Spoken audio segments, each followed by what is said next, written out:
Oke, pada kesempatan kali ini kita akan membahas visualisasi data teks. Jadi kita akan memanfaatkan software eh, open source ya, open source dan juga ya kalau open source biasanya free itu ya. Tapi free belum tentu open source. Namanya Voyant Tools, dia Java based dan bisa dijalankan baik lokal maupun online. Jadi kalau nggak mau install juga nggak apa-apa, bisa ada yang versi online-nya dan itu juga gratis.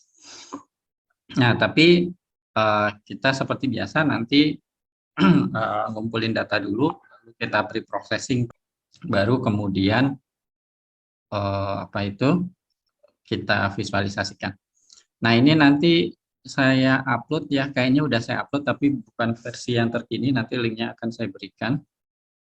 Eh, Seperti biasa ya, nanti API key mudah-mudahan sudah dapat semua.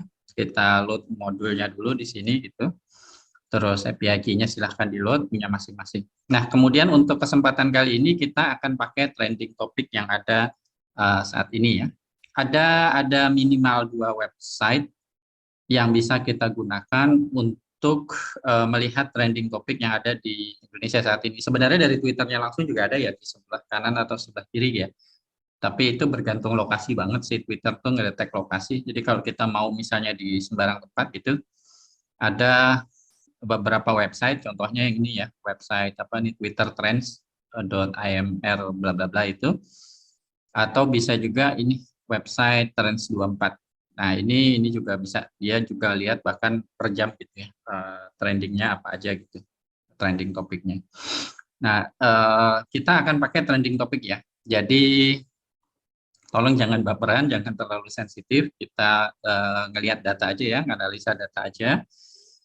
Di sini kita lihat untuk saat ini ya, untuk saat ini trending topik itu masih seputar kayaknya Ustadz UAS ya, Ustadz UAS dan Singapura kemarin, Ustadz Abdul Somad ya, ditolak untuk masuk ke Singapura, bukan deportasi ya, tapi ditolak masuk ya. Oke, kita akan pakai topik itu ya supaya yang terkini lah. Oke, terus setelah kita tahu trending topik saat ini, kenapa ngelihat trending topik saat ini ya? Karena kan kita mau ini ya, kita mau melakukan crawling ya, pakai API key-nya sehingga memang dia data 7 hari belakang. Jadi mau nggak mau kita ngelihat trending topik saat ini. Tapi kalau mau dapat lebih banyak, jangka waktu yang lebih panjang bisa di streaming. Kalau mau jangka waktu lampau itu di scraping, tapi scrapingnya agak advance ya. Nah, setelah kita tahu nih kata kuncinya Singapura, misalnya Somat, kayak gitu ya, maka kita manfaatkan kata-kata kunci tersebut ya, untuk mendapatkan data seputar topik Abdul Somad yang ditolak masuk ke Singapura. Nah, untuk memanfaatkan keyword tersebut ya, nah kita harus memperhatikan lagi tabel ini ya, tabel ini bagaimana kita menuliskan keyword-keyword tersebut dalam query-nya. Nah, wabil khusus sebenarnya kita lihat yang baris pertama sama baris ketiga ya. Jadi kalau di Twitter ternyata spasi itu udah by default maksudnya end. Jadi artinya kalau watching now, maka dia akan menangkap yang ada kata-kata watching dan ada kata-kata now-nya gitu ya. Sedangkan kalau mau or atau, jadi salah satunya saja muncul nggak apa-apa, maka itu harus pakai or dan or-nya itu kapital ya. Jadi harus ditulis or-nya itu huruf kapital. Dan kalau mau frase kata, pakai double quote. 3 yang pertama lah minimal. Kalau mau lagi memfilter ya bisa pakai minus yang baris keempat. And so on. Itu udah dibahas sebelumnya. Nah, ini saya untuk mempersingkat waktu tadi saya sudah lakukan pengambilan data ya. Jadi sengaja juga saya taruh desktop di sini. Nah, saya gunakan kata kuncinya, ini contoh saja ya. Jadi nanti silakan aja disesuaikan atau bahkan di apa itu diteliti kata kunci mana yang lebih tepat. Di sini saya pakai kata kunci Singapura dan Somat atau Singapura dan UAS. Nah, kenapa Pak kok Singapura dan Somat, Singapura dan UAS? Kenapa enggak? Misalnya kata kuncinya Singapura aja, kan di sini trendingnya Singapura gitu. Kenapa terus ada UAS, ada Somatnya? Karena gini, ketika kita ngambil data untuk sampel data ya kita udah jelas ya bahwa ini topik yang ingin kita teliti adalah seputar ditolaknya Ustadz Abdul Somad masuk ke Singapura. Kalau saya kata kuncinya hanya Singapura, maka segala sesuatu terkait Singapura yang nggak ada hubungannya dengan ditolak masuknya Ustadz Somad, maka juga akan masuk ke data. Sehingga untuk meyakinkan data kita lebih relevan terhadap apa yang ingin diteliti, maka kita tambahkan kata-kata kunci yang bersesuaian, yang relevan ya, terhadap topiknya.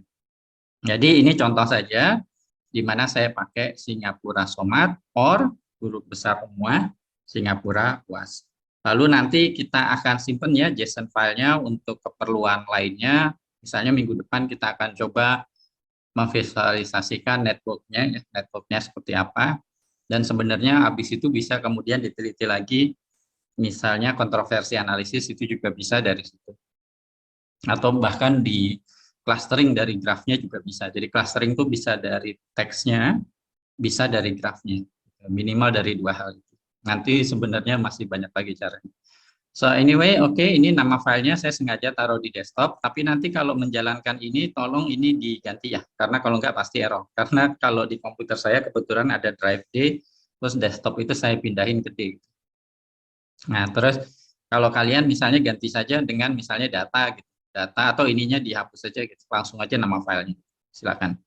Tapi kalau nggak diganti sama sekali, most likely akan error bagian sel ini. Nah, itu sudah saya sampaikan ya. Jadi nanti silahkan disesuaikan sendiri.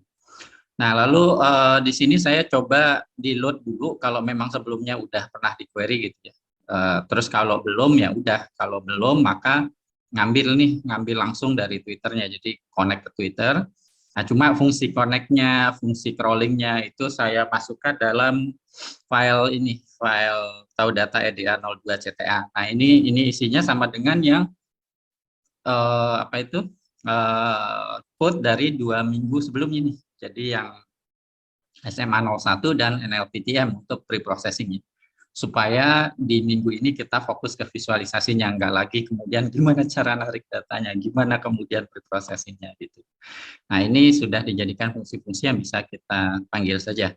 Jadi API, lalu di sini key-nya, terus API key-nya, terus ini query kan adalah query-nya yang kita gunakan ini, lalu berapa banyak yang kita ambil. Nah, ini sebagai contoh saya ambil cukup hanya 5.000 saja. Tentu saja nanti semakin banyak semakin baik ya, seperti itu. Lalu agar kita misalnya setiap percobaan nggak perlu ini lagi crawling lagi terus. Nah, ini saya save aja. Nah, fungsi save ini sama dengan juga yang sudah dibahas di SMA 01, hanya dimasukkan aja ke file tadi, tinggal dipakai. Terus di sini karena untuk visualisasi di kesempatan kali ini adalah kita melihat teksnya, jadi kita hanya ambil tweetnya saja. Nah, minggu depan kita akan beda lagi gitu ya, tapi ini hanya tweetnya saja dulu. Nah, kemudian untuk pre-processing, saya sengaja ini pre-processing yang sederhana dulu ya. Jadi kita tahu konteksnya di sini bahasa Indonesia, ya walaupun nanti tetap biasanya ada noise-noise yang bukan bahasa Indonesia juga masuk ke situ ya. Nah, itu nanti masalah bersihin data yang memang agak tricky untuk data teks dan makan waktu lama. Nah, cuma kita nggak bisa selama itu, ini kita yang ini aja, yang sederhana saja. Jadi saya buat sebuah fungsi di file yang tadi juga sama ya, EDA02 CTA tadi. Terus ada fungsi clean text yang merupakan gabungan dari kode NLPTM 01 sampai 03 lah. Nah, di mana ada parameter-parameter yang bisa digunakan untuk membersihkan datanya. Misalnya mau pakai lema nggak, terus lemanya lema Indonesia apa bahasa Inggris kayak gitu. Nah, ini language-nya apa, terus pakai stop word apa enggak. Kalau enggak pakai stop word, di sini tinggal ganti none aja atau hapus aja parameter ini misalnya. Kalau enggak pakai lemma, kalau enggak pakai stop word, ini dihapus aja kayak gitu. Terus mau flex slang enggak kayak gitu. Nah, ini saya juga pakai corpus slang-nya juga belum sempat saya update lagi ya. Ini pakai yang sudah agak lama ini, belum saya update lagi. Tapi di dalamnya ada misalnya YG jadi yang, DGN jadi dengan, dan seterusnya kayak gitu. Nah, ini juga perlu dipahami bahwa untuk setiap topik tertentu kita bahkan punya misalnya kumpulan stop word dan slang tertentu juga ya. Misalnya misalnya UAS mau kita ganti misalnya Ustadz Abdul Somad atau gimana gitu ya, misal aja sih, tergantung misalnya keperluannya apa, atau justru kebalikannya Somad kita ganti jadi UAS gitu. Oke, nah nah hasilnya nanti hasil dari preprocessing ini disimpan dalam variabel clean data ya. Nah ini hasilnya seperti ini, in which tentu saja lumayan tapi nggak terlalu bagus-bagus amat ya. Jadi bisa lihat ada campuran bahasa Inggris di sini, terus masih banyak yang masih apa itu kurang bagus ya di sini. ALS AN ini kan alasan ya, maksudnya kayak ekspor juga. Ini harusnya proses pre-processing ini dia iteratif. Jadi kalau kita ngelihat kayak gini, maka kita ganti nih di dalam, kita tambahkan ya di file slang.txt, kita tambahkan export, kita replace jadi Singapura gitu ya. Terus lagi misalnya ALSAN jadi alasan kayak gitu. Terus ini laknat, nah ini jadi laknat misalnya kayak gitu dan seterusnya. Jadi kalau datanya besar banget nanti di tempat kerja di industri, tentu saja proses ini ya kita pakai sampel, karena kalau beneran di industri yang data driven, terus datanya besar sekali, kalau kita lakukan ini proses ini berkali-kali, makan waktu terlalu lama. Jadi salah satu tips dulu dari orang SAS ya, kebetulan saya pas PhD itu di belakang ruang kantor PhD saya itu kantornya SAS gitu. Nah orang kalau lagi makan siang kita suka ngobrol-ngobrol gitu ya. Nah, salah satunya waktu itu dulu tips dari mereka adalah kayak gini-gini tuh nanti kalau di dunia nyata sampel aja gitu. Ya udah sampel tapi terus iteratif ya. Berikutnya ngambil sampel yang random lagi sampai kita lihat hasilnya cukup bersih. Tapi juga nggak bisa 100% bersih ya. Biasanya itu terlalu lama, terlalu mahal gitu. Nggak visible untuk dilakukan. But at least harus good enough. Nah, let's assume ini udah cukup baik ya, tapi tentu saja itu beda-beda nanti tergantung ininya. Tapi oke lah, setidak-tidaknya sudah cukup bersih. Oke, nah ini adalah data preprocessing dan pada dasarnya konsep visualisasi sama ya antara data terstruktur dan data tidak terstruktur. Artinya kita tetap harus menangani noise ya. Kalau kita nggak tangani hal tersebut, maka nanti ya visualisasinya tidak memberikan visualisasi atau insight yang baik dan bahkan mungkin bisa salah visualisasi atau insight-nya gara-gara banyaknya noise di data. Nah, oke. Terus untuk melakukan visualisasi ya, maka kita perlu simpan dulu karena kita mau melakukan visualisasinya di luar Python. Sebenarnya di Python sendiri juga bisa. Ya, ada modul namanya word cloud kayak gitu.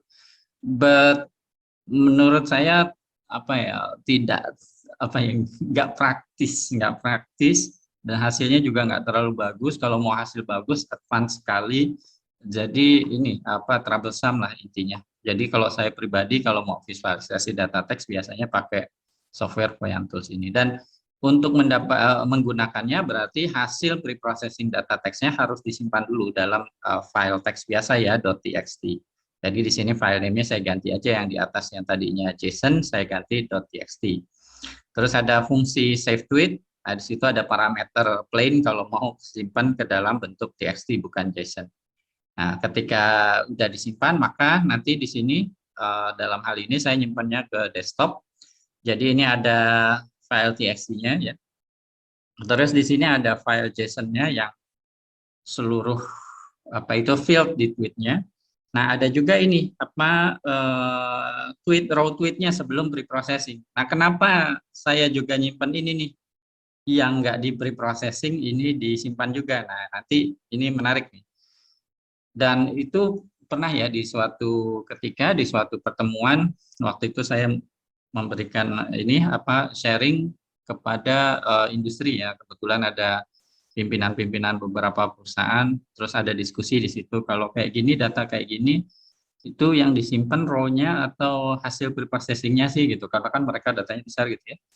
Nah saya bilang dua-duanya, dua-duanya. Jadi jangan khawatir apa itu tentang storage ya. Storage biasanya jauh lebih murah ketimbang komputasi, jadi nggak ada masalah.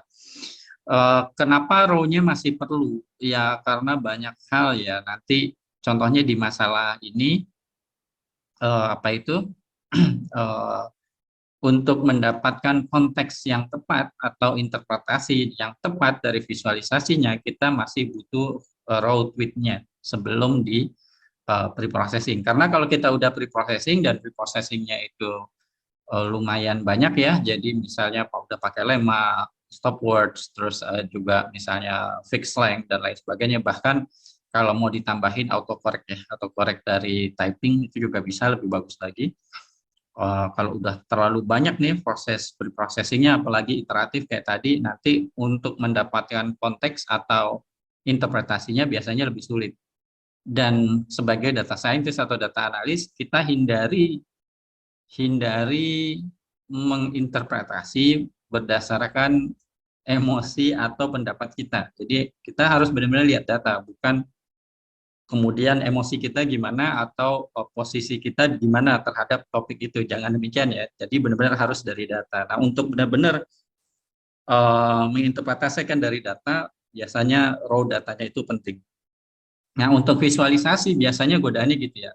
Dan memang visualisasi cenderung lebih subjektif ya untuk interpretasinya ketimbang model. Kalau model kan kalau kita lihat dari weight dan lain sebagainya itu lebih enak ya, lebih objektif, cenderung sama antar orang gitu ya. Tapi kalau visualisasi itu relatif lebih bervariasi ya, kayak gitu. Nah, tapi sebagai seorang data scientist atau data analis yang baik, kita minimalisir seminimal mungkin lah bias dari si posisi atau pendapatnya atau emosi si data scientist atau data analisnya.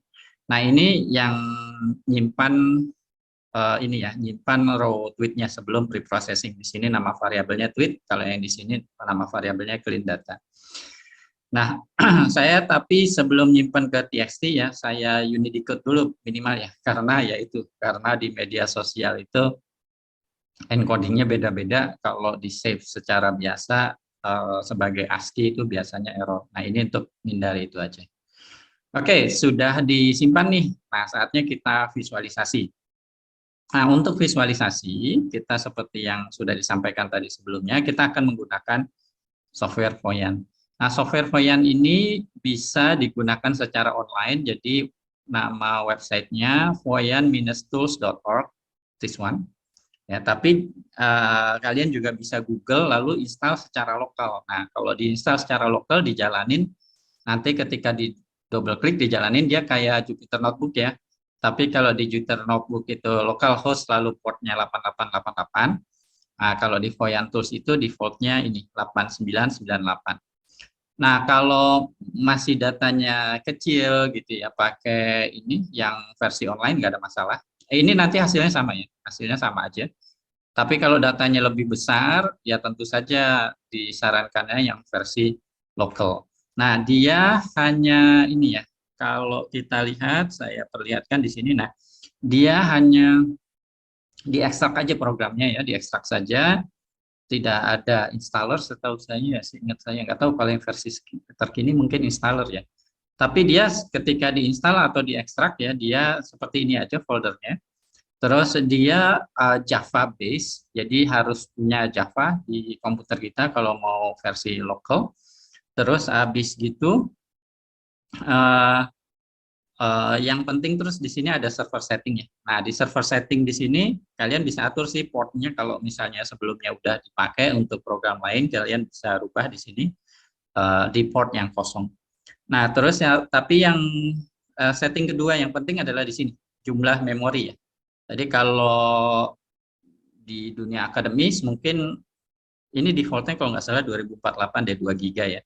Tapi kalau di dunia akademis kita bisa naikkan tergantung berapa besar data kita gitu ya. Dan juga mesin yang kita pakai, tentu saja komputer yang kita pakai. Bisa jadi lebih dari ini kalau memang kebutuhannya lebih dari itu. Jadi paling yang penting banget ini ya, memori sama port dari settingnya. Tapi defaultnya biasanya is sufficient untuk most problem atau cases. Nah, oke, jadi saya akan contohkan pakai yang lokal ya, tapi sama saja nanti untuk yang versi online. Jadi ini saya close dulu. Nah, oke. Nah, terus untuk menggunakannya ya, kita upload aja di sini. upload. Sebelum upload lah, sebenarnya kita bisa menggunakan software ini ya tanpa kemudian mengunduh dulu gitu ya datanya, lalu pre-processing gitu langsung dari URL juga bisa. Jadi sini, I think it's working now. Yep. So beberapa website yang nggak terlalu di protect gitu ya, yang bisa dengan scraping hanya dengan request di Python, maka dia bisa sebenarnya diolah datanya langsung ya. Tapi ada tapinya ya. Tapinya adalah ya berarti datanya belum di preprocessing nih. Nah, tapi juga sebenarnya ada sih preprocessing dasar dari sini. Nah, ini untuk preprocessing dasar dari sini kalian bisa klik di sini, terus stopword di sini bisa pilih, misalnya kita tahu itu website dari Indonesia, Indonesian kayak gini, confirm. Nah, maka kemudian dia langsung difilter berdasarkan stopwordnya punya si Poyan Tools-nya. Dan bahkan kalau misalnya kita tahu nih, wah ini menarik nih, kita tahu misalnya ada noise yang muncul di sini misalnya apa ya, April sama Mei lah misalnya kayak gitu di sini ya, APR lah misalnya, APR off jam menit gitu ya. Nah itu kita bisa tambahkan secara manual di sini edit list gitu ya. Terus kita tambahkan aja apa yang mau kita hilangkan dari word cloud tersebut. Misalnya jam sih, terus tadi menit gitu ya. Terus by di situ gede banget. APR juga misalnya. Untuk itu harusnya stop ya, tapi belum hilang di situ. Oke, terus save, lalu confirm. Nah, terus maka dia sudah hilang. Nah, ini cara yang pertama dulu ya, pakai tadi URL. Nah, oke, saya akan balik lagi dulu. Kita akan pakai bukan data ini ya, tapi data yang tadi, data yang tadi. Oke, jadi kita pilihnya sekarang upload, bukan lagi URL. Nah, yang kita upload adalah yang file yang itu ya, yang sudah di pre-processing ya. Tadi kan yang ini yang raw tweet-nya, terus ini yang JSON-nya. Nah, ini tadi adalah yang hasil pre-processing-nya. Kita open di situ, lalu dia akan upload. Nah, ini ada 5 panel ya di Voyant Tools ini, di mana 5 panel ini sebenarnya saling terhubung ya, sebenarnya saling terhubung. Nah, ini saya besarkan dulu ya, saya besarkan dulu seperti ini, biar lebih jelas. Kita fokus ke yang kiri dulu. Nah, saya yakin kalian pernah lihat ya, word cloud ini ya. Word cloud ini sebenarnya adalah statistika deskriptif. Cuma instead of pakai misalnya rata-rata, variansi, dan lain sebagainya, dia divisualisasikan karena datanya tidak terstruktur data teks. Kenapa saya bilang ini statistika deskriptif? Karena word cloud ini ingin melihat banyaknya narasi yang dipakai dalam data kita gitu, dalam data teks kita. Jadi misalnya di sini ada kata-kata format misalnya, maksudnya mungkin bisa menghormati dan lain sebagainya. Terus ada kata tolak. Tentu saja keyword kita akan yang paling besar karena itu kan tadi keyword yang kita gunakan di query-nya ya. Nah, bisa jadi kalau misalnya ini apa kan jadi outlier jadinya ya. Jadi mempengaruhi si ininya apa word cloud-nya. Kalau saya biasanya saya jadikan stop word justru query-nya. Jadi Singapura misalnya kan tadi muncul di query kita. Maksudnya obviously lah karena kita lagi meneliti tentang hal tersebut, maka keywordnya pasti yang terbesar. Tapi kan jadi ini jadi outlier yang akan mempengaruhi si word cloud-nya. Jadi nanti narasi penting lain jadi nggak kelihatan. Nah, ini kalau kita udah hilangkan, nah, maka jadi lebih jelas nih. Misalnya ada, oh ini Somad tadi belum ya. Misalnya, oh ini ada, ya tentu saja ya, karena Ustadz Somad sebagai pelama pasti itu muncul isunya, terus di sini ada deportasi karena Ustadz Somad menyatakan itu dideportasi ya, tapi sebenarnya ditolak masuk katanya. Dan seterusnya, jadi kita bisa lihat nih narasi-narasi yang muncul ketika netizen membicarakan tentang isu ditolaknya Ustadz Abdul Somad masuk di Singapura. Semakin besar katanya berarti semakin sering muncul di data. Nah, kadang-kadang ya, kadang-kadang kita ketemu kata-kata mungkin yang kita perlu perjelas itu maksudnya apa kayak gitu ya. Wah ini kok ada bunuh nih kawat. Nah ini kalau kita mau memvisualisasi ya, terus kayak gini-gini nih kita mau lihat nih ada kata tadi ada kata bunuh pada. Nah ini kita bisa klik ya. Nah maka kalau kita klik kemudian di sebelah sini di tengah, nah itu akan di highlight kata yang kita klik tersebut. Mana tadi hilang. Pindah dia. Eh, udahlah inilah kronologi lah misalnya jangan deh. Eh, misalnya apa ya ini kan bisa lagi ya tambahin ya kah sebagai stop word dan lain sebagainya misalnya di sini agama. Nah ini terus nanti di sini akan muncul nih akan di highlight mohon maaf akan di highlight kata-kata yang kita klik di word cloud-nya. Nah untuk apa tujuannya untuk kemudian kita dalam menginterpretasi seminim mungkin berdasarkan emosi kita atau pendapat kita, tapi benar-benar ngelihat di data nih, data kayak gitu. Ketika orang ngomongin kata agama di data tersebut, apa aja sih konteksnya?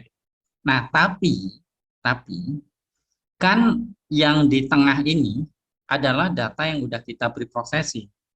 Bagi komputer atau bagi si word cloud-nya itu bagus kalau yang sudah di preprocessing. Tapi bagi kita manusia untuk kemudian menginterpretasi jadi lebih sulit karena kalimatnya jadi udah nggak jelas gitu kan. Nah, itulah sebabnya tadi saya juga menyimpan yang versi belum di preprocessing. Nah, kayak gini dibuka aja. Nah, terus habis gitu kita bisa kemudian ya kontrol F aja. Misalnya tadi isunya apa? Agama gitu ya. Maka kita bisa baca oh, maksudnya apa di sini ya? Misalkan mengkafirkan pemeluk agama lain di Israel misalnya. Oh, katanya ya, tapi kan ini netizen ya. Biasanya netizen tuh suka sok tahu juga emang. Suka sok lebih tahu daripada ahlinya. Kalau lagi ngomongin minyak goreng, gas, energi dunia gitu, netizen kita bisa lebih kenceng omongannya dibandingkan profesor atau para ahli di bidang itu. Nah, ini kita bisa Ctrl F, search, lalu tinggal tekan F3, F3, F3, untuk kemudian mendapatkan konteks dari penggunaan narasi kata tersebut ya, agama. Itu ada satu suara atau ada satu makna atau ada beberapa makna dari kata agama yang muncul di topik ini kayak gitu ya. Nah, itu word cloud. Nah, jadi tadi ada optionnya di sini, cuma sayangnya si software ini memang saya lihat UI-nya udah lumayan bagus ya, tapi UX-nya agak aneh sih. Karena untuk opsi misalnya itu tombolnya hidden dia. Kalau kita hover apa mouse kita di sini baru tombolnya terus muncul gitu. Why? I don't understand. Padahal munculin aja. Gitu. Nah, tadi ini buat options gitu ya, buat options. Terus di sini ada whitelist, ada kategori dan lain sebagainya. Terus bisa juga untuk nge-save gitu ya. Untuk nge-save bisa pilih yang ini tanda panah. Terus kalian bisa export visualization-nya misalnya sebagai PNG lalu di-save biasa ya export dan seterusnya. Jadi seperti itu. Nah, as usual ini juga terms-nya bisa di seberapa banyak ya kepadatan dari terms-nya itu juga bisa diatur dan tentu saja kalau ini panelnya disesuaikan dia juga menyesuaikan dengan ukuran panelnya gitu ya. Nah, ini word cloud. Ini adalah visualisasi yang pertama. Nah, ini ibaratnya kayak statistika deskriptif awal untuk kemudian melihat di data tersebut narasi-narasi apa saja yang sering muncul seputar topik ini. Nah, sebenarnya kita bisa juga ya pakai panel yang lain ya, tapi supaya memudahkan saya tetap pakai panel ini, cuma visualisasinya saya apa itu saya ganti. Nah, caranya adalah di sini ada tombol yang kedua, nih tombolnya kayak tombol Windows gitu. Itu tinggal diklik aja di sini. Mohon maaf nih tombolnya si Zoom menghalangi. Oke. Terus di sini ada banyak banget sebenarnya visualisasi data teks yang bisa kita pilih ya. Eh, tapi juga kalau pengalaman saya pribadi yang digunakan biasanya ya sekitar 4 sampai 5 macam visualisasi yang akan kita bahas hari ini. Sisanya bisa kalian apa itu observasi atau coba-coba sendiri. Nah, berikutnya visualisasi data teks yang menurut saya penting itu adalah links. Jadi kelemahan dari word cloud ini, kita hanya melihat, oh, oke, narasi-narasi apa yang sering muncul di topik yang kita ingin teliti gitu ya. Tapi kita nggak bisa melihat keterhubungan antar kata ini. Bagaimana kata-kata ini saling terhubung. Misalnya tadi ada isu tentang agama muncul di sini. Ya secara garis besar oke lah, wajar lah, karena UAS itu adalah seorang ulama, jadi pasti juga terkait tentang agama. Tapi eh, terkait tentang agamanya seperti apa kayak gitu. Nah, itu kita kemudian kalau mau melihat keterhubungan ya antar katanya, kita pakai links. Nah, ketika dipilih links, maka saya akan jelaskan dulu di sini ada yang biru, ada yang orange. Apa ya? Yang biru itu adalah kata-kata utama yang sering muncul. Nah, kalau kita lihat di bawah nih ada most frequent words. Nah, itu kan diantaranya deportasi, Indonesia, negara, masuk, tolak kayak gitu. Nah, itu biru, itu yang kata-kata utamanya yang paling sering muncul. Nah, ini adalah kata-kata yang sering muncul kedua, ya, yang orange itu jadi kayak sekundernya lah gitu ya, sekundernya. Nah, terus grafik ini tuh bisa kita atur agar posisinya lebih baik lagi ya. Misalnya kayak gini. Jadi kita atur gini. Nah, gini. Terus habis itu apa makna garisnya gitu. Nah, makna garisnya adalah kalau misalnya nih agama, negara, sama deportasi ini ada garisnya dan garisnya tebal. Artinya kata negara dan agama, misalnya dia terhubung dan tebal ya, bukan berarti dia bersebelahan, bukan berarti dia frase kata. Dia hanya dalam satu dokumen, dalam hal ini status media sosial, dia dalam satu status media sosial.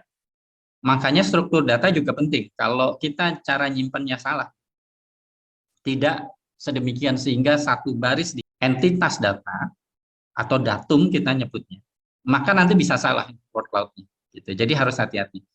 Nah, ini artinya dalam satu baris, dalam satu konteks entitas datum gitu ya, itu ada negara dan agama muncul, sering muncul. Kalau garisnya tipis berarti artinya jarang muncul. Kalau nggak ada hubungannya ya berarti dia cenderung tidak ada dalam satu kalimat.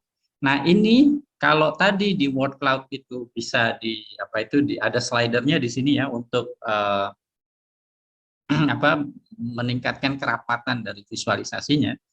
Nah, kalau di word link itu kita bisa ini apa kayak tadi ya, kita bisa atur-atur gini juga.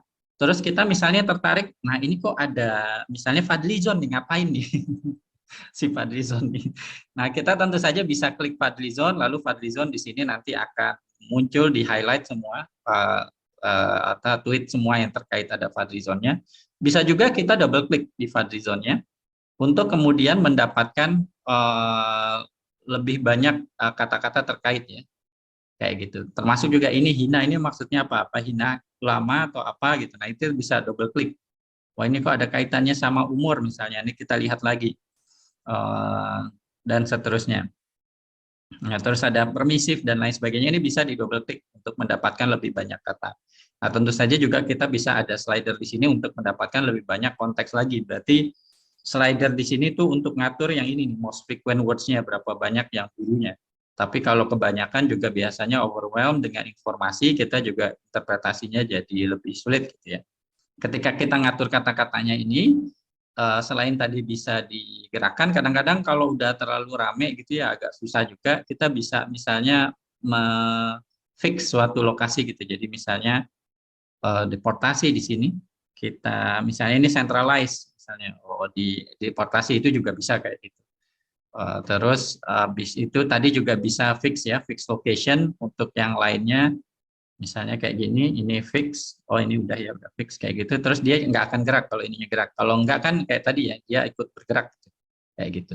Terus bisa juga kalau misalnya ada, kalau saya pribadi untuk kebutuhan nyata ya, visualisasi kayak gini, itu juga yang kayak gini nih misalnya ada apa ya, misalnya saya double klik dulu. Nah, ini kan Fadlizon udah jelas ya maksudnya si Fadlizon gitu. Misalnya tadi muncul nih, ini si Zon sama Fadli. Nah, ini kalian bisa klik kanan lalu remove juga note-note tertentu yang kira-kira ya, apa itu membuat jadi malah nggak jelas visualisasinya gitu ya. Nah, kayak gitu. Nah, ini adalah word link. Nah, perhatikan bahwa apa itu makna si age-nya ini jadi mirip maknanya seperti relationship atau korelasi ya, karena sering muncul berbarengan. Nah, di sini juga kita bisa lihat distribusi kata. Artinya, si Voyantus ini mengasumsikan datanya ketika disimpan tuh ya, yang atas ke bawah gitu ya, setiap baris itu diasumsikan dia chronological order, jadi bergantung waktu. Maka kemudian ini juga jadi make sense ya, bagaimana suatu kata, misalnya fadlizon, itu dari waktu itu penggunaannya seberapa sering munculnya kayak gitu. Jadi punya mana, maka hati-hati juga. Nah, banyak yang nggak tahu nih ketika pakai Voyant Tools ini bahwa kita harus hati-hati datanya terurut waktu. Kalau kita ngambilnya dalam satu kesempatan, kayak crawling kayak tadi itu yang kita lakukan di awal kuliah ini, itu biasanya sudah terurut waktu. Tapi kalau misalnya datanya dari database, lalu crawling dan streamingnya dilakukan terpisah dari beberapa mesin misalnya, dari beberapa komputer, nah ketika menyatukan hati-hati, harus di-short dulu berdasarkan waktu. Nah, di JSON dari file tweetnya itu kan ada variabel atau field namanya created at. Nah, kita maka mengurutkannya berdasarkan itu ya, berdasarkan itu. Jangan berdasarkan kapan diambilnya data, tapi berdasarkan field atau variabel created at. Nah, kalau kita lakukan itu nanti maka ada beberapa visualisasi dan interpretasi lain yang bisa kita lakukan dari visualisasi teks dari Voyantus ini. Nah, ini adalah word link. Word link sangat baik untuk kemudian melihat keterhubungan antar kata. Di sini ternyata isu format menghormati ini kental dibicarakan oleh Fadlizon gitu. Ini Fadlizon aja nih tokoh yang muncul di data ini ya. Yang lain nggak ada yang nimbrung juga nih. Mungkin ada, tapi dilihat dulu nanti di data. Nah, nah, ini adalah word link. Nah, tapi tadi saya sempat menjelaskan bahwa hati-hati di word link ini ketika dua kata itu terhubung, ya, bukan berarti dia frase kata. Artinya katanya alas deportasi. Nah, di banyak kasus pada visualisasi data teks, kita kepinginnya melihat frase kata. Artinya kalau ada, oh ya terus saya lupa, tadi bisa juga gini, kita tertarik suatu kata tertentu. Tadi ada kata bunuh ya.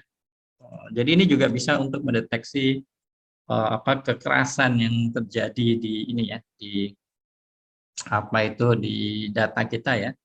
Nah, ini kayak gini bunuh. Nah, ini isunya adalah terkait ternyata Israel. Terus oh ini ada khotbah juga. Mungkin nah ini saya harus hati-hati ngomongnya sensitif nih. Nah, ini tapi lihat di data lah ya. Lihat di data nanti di sini kalian klik kata bunuh. Nah, bisa juga di sini seruan jihad misalnya.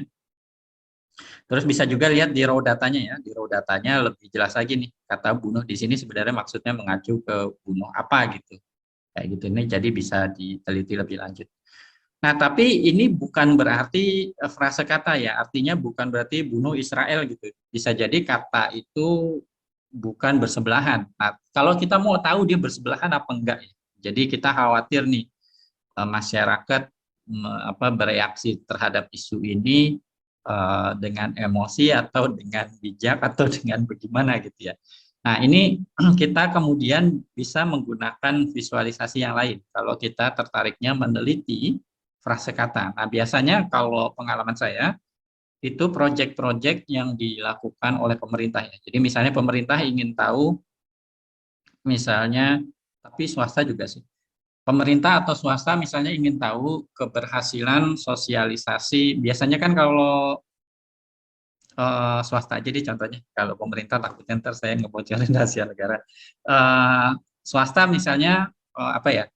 Biasanya mereka apa mengiklankan, mensosialisasikan ke masyarakat suatu tagline-tagline tertentu. Misalnya Honda Irit, Yamaha selalu di depan, kayak gitu kan? Dan seterusnya. Itu biasanya perusahaan bayar iklan mahal supaya itu tuh merasuk ke konsumennya gitu ya, tagline-tagline tersebut. Jadi memengaruhi kemudian keputusan dalam membeli. Nah, biasanya dan mengeluarkan biaya sangat besar biasanya perusahaan-perusahaan untuk iklan ya. Dan mereka ingin tahu nih berhasil nggak iklannya. Jadi mereka nanti akan membandingkan narasi yang dipakai oleh perusahaan atau pemerintah dengan narasi yang muncul di masyarakat. Nah, biasanya makainya adalah word link. Word link. Word tree kalau kita mau melihat urutan kata atau frase kata ya. Jadi di sini ada visualization tools lalu word tree. Nah, kalau deportasi di sini, nah ini tapi pakai data yang sudah di preprocessing ya. Nah, terlihat di sini nih kerjaannya data scientist tuh emang ini ya, emang nggak simple gitu ya. Walaupun udah ada softwarenya. Untuk kasus ini, untuk kasus yang word tree, kalau kita mau lihat frase kata, kayaknya lebih enak kalau kita di raw data ya, yang sebelum pre-processing. Jadi kita misalnya mau lihat tadi kata bunuh ya, kita khawatir nih, netizen kita rada lebay gitu. Nah, wow ini ternyata bunuh terkait pembunuhan, nah ini nanti ditindaklanjuti lah. Nah ini bunuh sah, waduh. Nah kayak gitu-gitulah. Jadi kita tahu nih, nah ini word tree bedanya sama word link tadi. Ini benar-benar berarti setelah kata bunuh gitu ya. Sebelum kata bunuh ternyata nggak banyak variasi. Sebelumnya adalah bom. Tapi sesudah kata bunuh ada kata jihad, ada kata sah. Nah setelah kata jihad ternyata maksudnya adalah konteksnya hanya Israel. Seperti itu. Dan kita juga bisa lihat kata yang lain, misalnya apa ya? Eh, Misalnya tadi ada kata hormat, menghormati di sini maksudnya apa ya? Coba kita lihat. Hormat. Nah ini, oke. Oh, si Fadlizon aja ya. Kenapa setiap Fadlizon saya ketawa. Nah, oke kayak gitu dan seterusnya. Nah, ini word tree. Word tree itu ngelihat langsung frase kata ya. Nanti kalau di pekerjaan ya, kalian data scientist bagi pemerintah maupun swasta bisa membandingkan antara data yang dari Twitter misalnya dibandingkan data yang dari kalau pemerintah berarti misalnya website-website pemerintah, lalu media sosial pemerintah.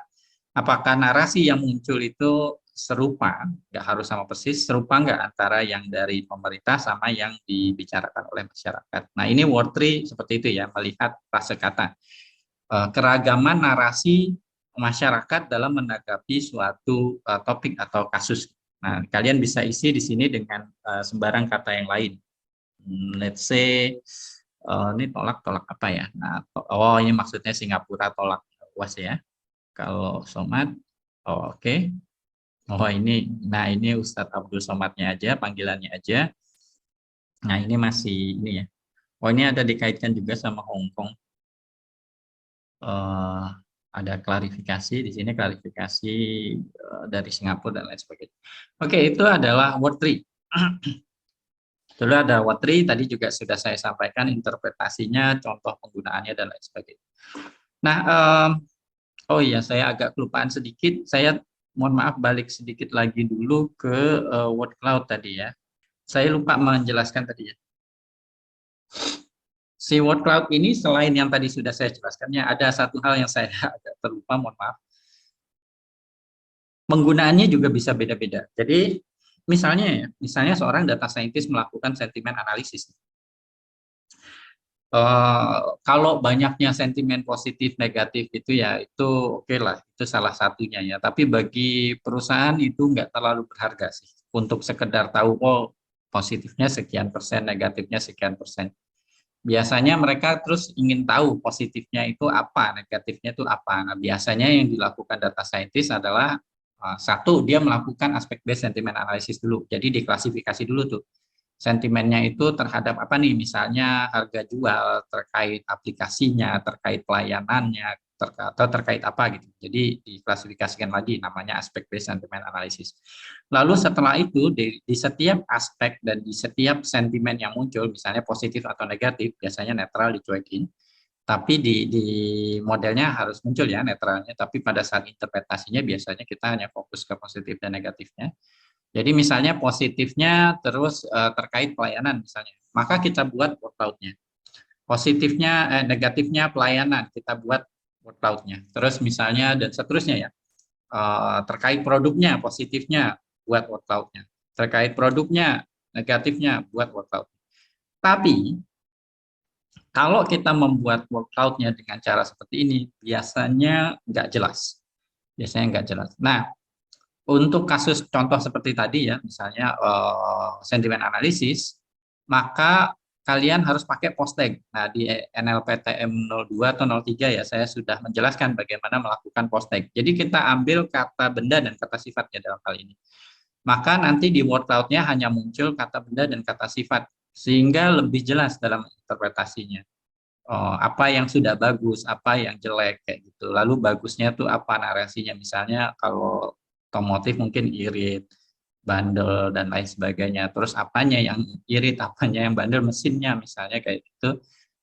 Kokoh misalnya atau nyaman kursinya itu akan muncul. Jadi hanya butuh kata benda dan kata sifat. Jadi lakukan post tag filtering yang udah dijelaskan di NLPTM 02. Nah, itu salah satu contoh kasus di sentimen analisis. Kalau misalnya ada kasus lain namanya topik modeling. Topik modeling itu sebenarnya kayak clustering ya pada data teks, tapi apa itu agak lebih sophisticated dari sekedar kayak K-means gitu ya. Nah, pada kasus topik modeling kita milihnya hanya kata benda saja, kayak gitu. Sehingga sangat mudah untuk menginterpretasi dan seterusnya. Jadi bahkan nanti ketika kita menggunakan visualisasi pada data teks juga bergantung pada model apa nanti yang akan dipakai atau tujuannya apa kayak gitu. Jadi preprocessingnya itu tidak tunggal. Dan sejak awal semester saya ngajar EDA tuh selalu mewanti-wanti hati-hati, preprocessing itu bukan sekali melakukan lalu dipakai untuk segala macam keperluan. Itu yang paling sering salah ya. Kalau orang belajar data science, data science ya secara umum itu sering salahnya seperti itu. Mikirnya hanya sekali melakukan preprocessing lalu untuk semua model untuk semua keperluan, tidak demikian. Oke, nah ini tadi yang saya terlewat, mohon maaf, kita berarti sudah membahas word cloud, sudah membahas word link, kita mudah membahas word tree untuk yang frase kata, tadi word link keterhubungan kata. Lalu ada visualisasi lain lagi yang sangat menarik dan biasanya sangat bermanfaat adalah trend analisis. Nah, ini benar-benar sangat bergantung pada chronological order dari si datanya ya. Jadi hati-hati. Visualisasi ini hanya bisa dilakukan satu kalau kalian sudah mengurutkan datanya tadi ya, harus hati-hati, harus diurutkan. Nah, apa itu visualisasi tren ini? Jadi dia ingin melihat tren dari penggunaan kata tertentu. Jadi misalnya di sini defaultnya dia akan ngambil dari kata yang paling sering muncul ya.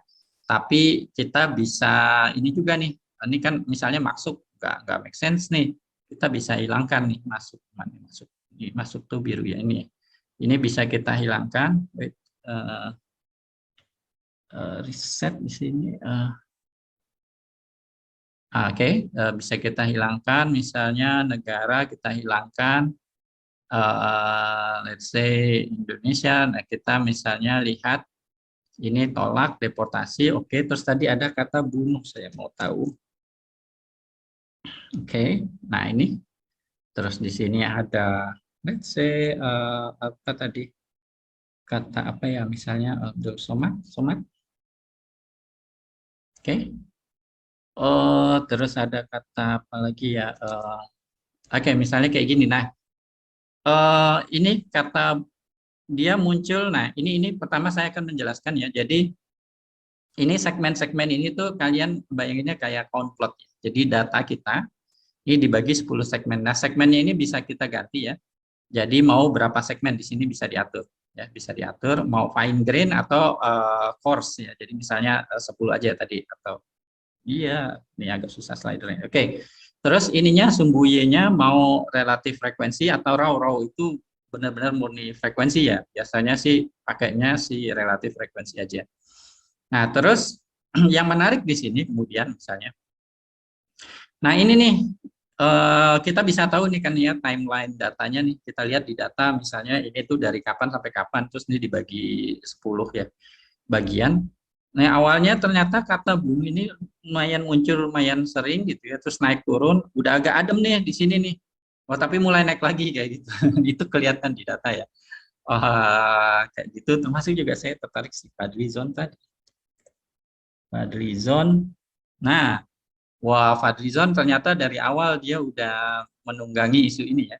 Udah dari awal, terus makin naik terus.